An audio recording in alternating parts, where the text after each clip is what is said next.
or just community college? Dude, I tell you, college here at Butte, it's it's if anything based on teaching at Chico State, it's like right there. It really is. You have incredible people here. So and it's cheaper. Okay. So that's the question, college versus junior college. There's that weighted understanding of, is one better than the other? They're both incredible educations. One just isn't as expensive as the other. Okay. So advertisers know this, and so do politicians. Okay. So if the president, so people of power, and this is one of the fallacies I don't think we've covered this semester. But appeal to authority is the name of the fallacy, where because it's an authority figure, we take it to heart and we believe it, whether or not they are wrong or right. Okay, so if the president does it, it must be right. If a policeman does it, it must be right. If a professor or scientist says it, it must be right. But remember, when we talk about looking behind the source and what's the point of why they're saying what they're saying, what's behind that? Again, whether it's a professor or a scientist, are they saying it because it's true, or are they saying it for a certain reason? So don't fall into that fallacious, appeal to authority where, we think that just because they are an authority figure that we need to truly believe everything they say. Please keep that in mind, okay? Always do your research, follow up. Because people have so much respect for the title, they do not look beyond it. So, all right, always make sure you do your research. One thing we need to differentiate is the word from the thing. Okay, so it's just a word. Well, there's a reason why you probably did that thing. Okay, so if I yell fire in a crowded movie theater and there's no fire, what's wrong with that? It's not necessarily the word fire. I mean, it is, because you hear fire and you're like, oh, shit's on fire, run. The reason why that's an issue is the chaos and the havoc it creates, okay? So you don't do that. It is illegal. Do not do that, to yell fire in a theater, okay? Because of what the chaos that it creates. It's not the word, it's actually the action, okay? Why can't I make a joke about a bomb in an airport? Well, first of all, it's not funny. Okay, it's not really funny. It's one of those kind of jokes where you're like, don't do it. And also because of the connotation behind it. What are you really trying to do here? What's so funny about that? It's not the word, it's the intention and the thing behind it. Also think about, if I take your essay and I put an F on it, just put an F on it, does that change the quality of the paper? Okay, so did I truly go through and look at it and give you feedback, or did I just put an F and go, here you go? All right, so things just to kind of consider. A person constantly calls her kids spoiled brats, right? And as someone who doesn't have kids, I'm like, why would you keep calling your kids spoiled brats?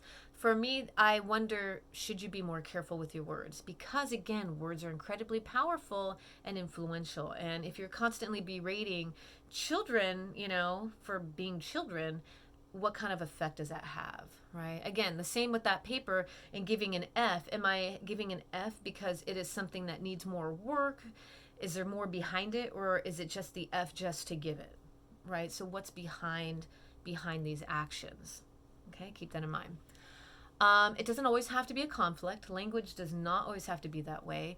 Sometimes we use it for discovering ways to express things that were previously inexpressible, inexpressibly, or expressible, anyway, or at least not easily expressible, right?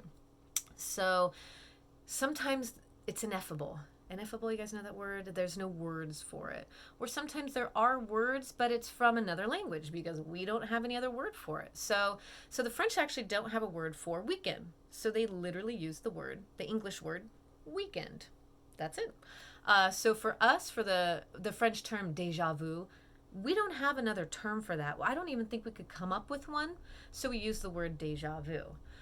Or je ne sais quoi, right? That's another word that we don't have an equivalent for, so we just stick with that, okay? And then words are constantly being invented, borrowed to fill in gaps in language. Oh man, Shakespeare is the king of this. Thousands of words that Shakespeare has created, like in his works alone, because we didn't have words for that before. So go back to Shakespeare. I got a book that I should give you guys. Anyway, and it's literally like the creation of languages and words, and how all of a sudden like these words come up because we don't have another word. So The word whatever, that like, remember that shutdown where it's like, whatever? That is actually, a word that we use to fill in a gap. Bromance. We understand, we hear that word bromance, we're like, oh, I totally know what that is. It's two dudes who have a really good friendship, right? They're in it, man. Or friend zone, right? So we start creating these words, and as we keep going forward, like the word adulting, which is a noun used as a verb, which is, I guess, cool, right? We're just creating words to understand what it, instead of to be an adult, we're adulting, man. We're trying. This creativity to fill in gaps, or, just to keep language creative and fun. I'm not necessarily opposed to it. All right. Isn't it true that sometimes we get the meaning wrong? Absolutely. Some of our terms that we're going to be using, our vocabulary words, are vagueness, ambiguity, double speak, and weasel words. Okay, so vagueness is actually, it's unclear, it's too abstract. Remember, I don't like that word abstract. Or too unspecific. So when you're just vague and you're not giving me truly the actual, just say the damn thing, right? But there's a reason why people are vague. Politicians do this because they don't want to be held accountable in a sense. They want to avoid being pinned down for that thing that they said. I will do all I can to help those who most need it in our society. Well, who are those people who need it most? We look at now what's going on and where money is going, and it's like, well, I'm gonna help to give that money to who needs it most. But then we ask, where's your priority? You don't actually say who needs it most, right? See where we go there. And sometimes doctors do this too. Let's find ways to make you comfortable rather than saying you're dying. You're like, shit. I didn't want to hear that. Now that you know what that means, you're just kind of like, now I'm uncomfortable. Okay. Doctors do this in order to make sure that, they aren't held down to, they don't want to make promises or predictions, right? They don't want to hold themselves to a thing. In relationships, it's not you, it's me, is another way of not hurting someone's feelings, or how advertisements say you're in good hands. You're in good hands, okay? They do it with to make it sound good, but not promising anything specific. You're in good hands, you know. They're not the best, but they're definitely not the worst. But they're good hands. They're good. I don't know. Okay, ambiguity. Ambiguity. I like the definition in the book here. So ambiguity versus vagueness. Vagueness is abstract, right? Remember those abstract. It's not really saying anything, very vague. Versus ambiguity, and the reading here says it's having two or more possible meanings. So ambiguity, it could mean this, but it could also mean this, versus vagueness, which is like doesn't really say anything at all. Okay, they are not synonymous. They are not synonymous. Sorry, synonymous. You cannot use them together. So ambiguity and vagueness are two totally different things. Again, vagueness is vague. It's out there. It doesn't really say anything. But ambiguity, it could be one of two different things. I don't know if that helps you. Good examples on page 293. You see this a lot in newspapers. Unintentionally, like titles will say a thing and it's very like, ambiguous. You're like, I don't really know what that says. So some examples are drought turns coyotes to watermelons. So did the coyotes turn into watermelons or did they turn to the watermelons for water? See? Okay. Here's an ad where someone's trying to find, a police officer, and it says, need plain clothes security, must have shoplifting experience. Okay, so plain clothes meaning the kind of someone who's just wearing regular clothes, who's security. And when they say shoplifting experience, they don't mean someone who has shoplifted. They're talking about someone who has worked in a security place where they have dealt with shoplifters. Get it? Okay, the difference between ambiguity, two different meanings, versus vagueness, which is like doesn't really say anything at all. Does that make any sense? Okay. So like give Mark a hand. Are you giving Mark a hand or are you helping him? Okay, so kind of give you some rough ideas. Double speak. Let me get to that. Okay. Double speak on page 294. It includes the different terms we're going to talk about, which is euphemism, spin, jargon, gobbledygook, and weasel words. Okay, so double speak in your book, it's language used to lie or mislead while pretending to tell the truth. okay? Double speak, right? So your intention is to lie and mislead, but you're trying to pretend like you're telling the truth, right? Trying to pretend like you're not lying, okay? So, in a sense, so here we go. What's the difference between a quiz, an exam, and a test? As a teacher, sometimes I have to be very careful on the types of words I use because I will have students who will freak out. When I use the word midterm, students just turn white, right? So I have to be careful if I use the word midterm, what's my intention behind that? So by choosing one word over another, I'm consciously manipulating my students' attitudes towards the work that they're doing. Whether I say, response versus quick writes, whether I say essay versus short story, right? Like just different terms change the way in which my students, might react to something. So that's my example. It is manipulative, but sometimes it's for the betterment of all of us, right?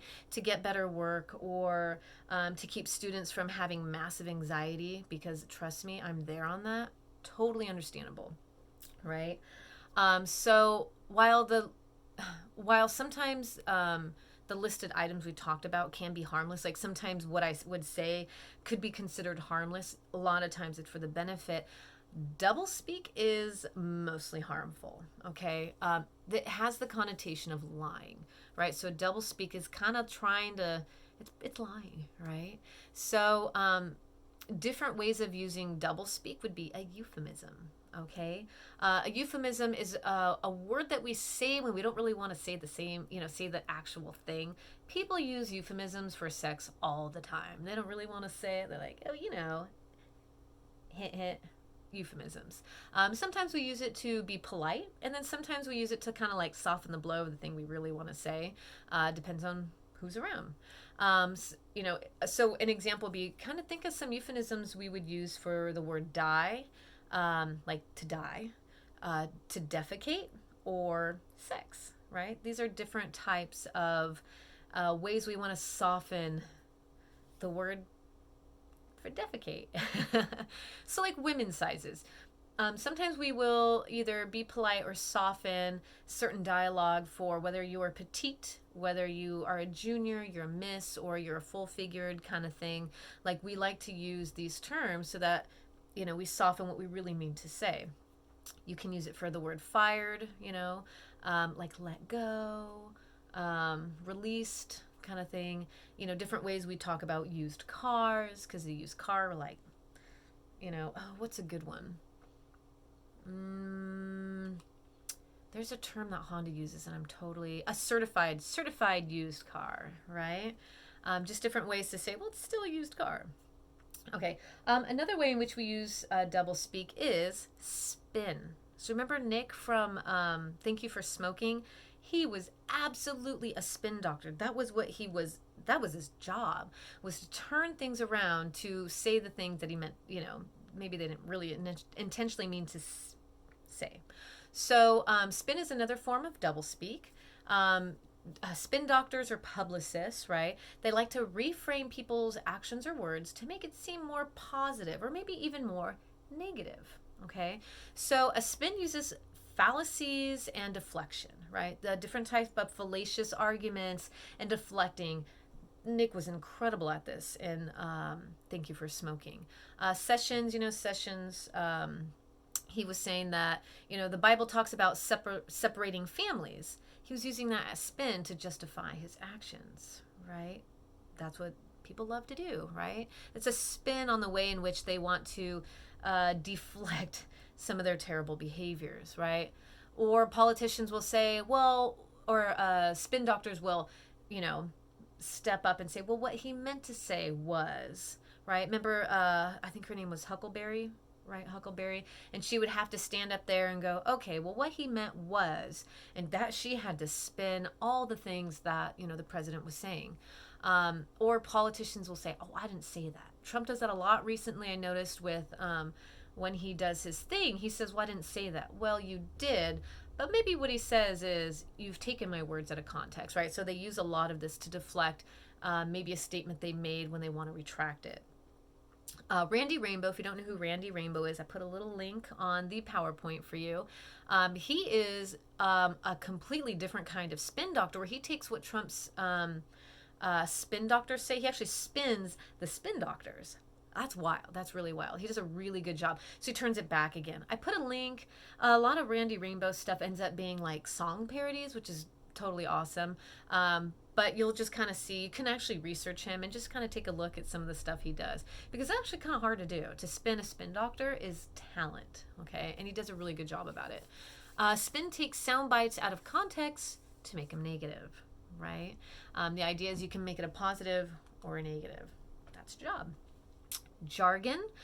Jargon is different words that usually talk about a very specific niche of things. So, like as a teacher, I have a lot of jargon like scaffolding and I'm blanking on one right now. I can't think of it, but we have a lot here in the teaching. You know, when we sit in the teaching department meeting and you hear all the words, like for us it makes sense, but that's because it's within our niche, within our collective community. So jargon takes terms that are specialized in this particular situation. This is how jargon is used in doublespeak, and it excludes people using these words and makes the average person feel unqualified to judge.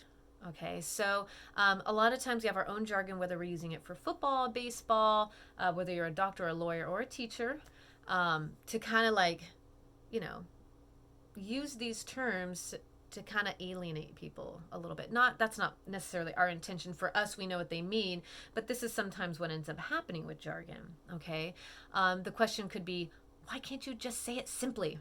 Okay, just say the thing. For us, we use the jargon because it makes more sense to us. Ever notice terms and conditions on credit cards? Oh, that is a lot of jargon, and a lot of it is again doublespeak to kind of give a little bit of confusion. All right. Lately, I have noticed on social media a crap ton of gobbledygook. Okay? Gobbledygook is so complicated and so full of extra clauses and vague language and catchphrases and allusions and all this stuff that the listener actually loses track of or is never meant to keep track of what is actually being said. Okay? I'm seeing that in so many things. A lot of it comes from I'm trying to think of a good example. In fact, let's go to page 299. They do a really good job here of, it's also called crazy talk. I see a lot of crazy talk out there. We're just saying a bunch of stuff, but you're not really saying anything at all. And it's completely like, what did I just read? And so a really good example in your book, there's a small little paragraph here of a gentleman who's talking about the Erhard seminars training. It's a self-help workshop, okay? And so he's trying to explain what this is in hopes to, you know, kind of, again, it's like a type of double speak. It's to confuse you. So he says, sometimes people get the notion that the purpose of the Erhard seminars training is to make you better. It's not. I happen to think that you are perfect exactly the way you are. The problem is that people get stuck acting the way they were instead of being the way they are. Okay? The purpose of the EST training is to transform your ability to experience living so that the situation you have been trying to change to have been putting up with, have been putting up with clear up to just in the process of living. That's such gobbledygook garbage, I can't even read it. What are they saying here? This is the point, all right? The idea here is to make it sound like you're saying a lot of stuff and you're like, yeah, but they're not really saying anything at all, okay? It's a form of confusion, and they do such a good job. Okay, weasel words. These, absolutely, you see these all over the place in advertisement. Absolutely. So weasel words are words that advertisers use to hedge their points and make vague claims that they don't have to prove. Oh, it's fantastic. I think about this too, especially with eye creams. I don't use eye creams. And it's usually because of the way the dialogue is used in these eye creams, because you're like, yeah, but you didn't really say it did the thing. So an example here is, right here. The cream will help prevent acne. Okay? Help is one of those key terms where it doesn't say it actually does the thing. It helps, but it actually doesn't do the thing it said it's going to do. So it helps prevent acne. It doesn't prevent it. It just helps it a little bit. Okay? It's indefinable. You can't put like a measurement on this word help because you don't, right? That doesn't actually say what it's going to do. It just helps. Okay? Spick and span is like a tornado in a bottle. This word like, well, it's like this. Okay? It's like it, but it really, what does that mean? It's like. I mean, how can spick and span be a tornado in a bottle? Don't open that. Okay, so they're trying to use these words to make us think that these things are really doing what they're supposed to be doing, but they're not really being held accountable. You can't prove it. Let's see. That's on page 300. It kind of gives you some really good examples of it on there. I don't like rereading the book too, but you get the hint. I think help and like are the words, those weasel words that kind of manipulate what it is it's trying to say and do, but not really say the thing. So keep that in mind when you're looking up in your ads. All right, so lastly, my favorite thing is romancing the product. All right, this is something that absolutely is what people do to try and get you to buy the product, okay? Romancing the product is when words are used to help consumers associate the product with things that are bigger, better, and more exciting, okay? All right, so on page 301 and 302, excellent examples here. So one of them, it's virtually foolproof. It's virtually. You cannot measure virtually. Do you see that? It's virtual. It's like, it's virtually. Oh, it's almost there. Okay. It works like magic. Okay. It works to help prevent. You got two in there. Okay. It acts against, or it acts on the cough control center, your throat. Okay. Can be, let's see here. I'm trying to think if they don't have a really good example, but can be is giving you the idea that it can be, but it doesn't give you anything solid. All right. So toothpaste can be of significant value when used, blah blah. Right. So when it's used with a great dental program, it can be. Doesn't say it is. Okay. So it's up to, you can get up to 50% off. Well, or you can win up to $500. The reality is there's probably only one possibility of millions to win this, the Safeway little cards, right? You get that one chance. There's one winner in millions to get the $1 million pot. You can win up to $1 million, but then they have hundreds of thousands of those $10 gift cards. See what they do there? So it gives you this false sense of hope of, I could get up to $500 off. Well, on most things, probably not the case. All right. Let's see here. As much as up to, right? So you can get, let's see here. It has as much as 20% greater mileage, right? As much as 20% as. Bubblegum gives you as much as an hour more chewing satisfaction.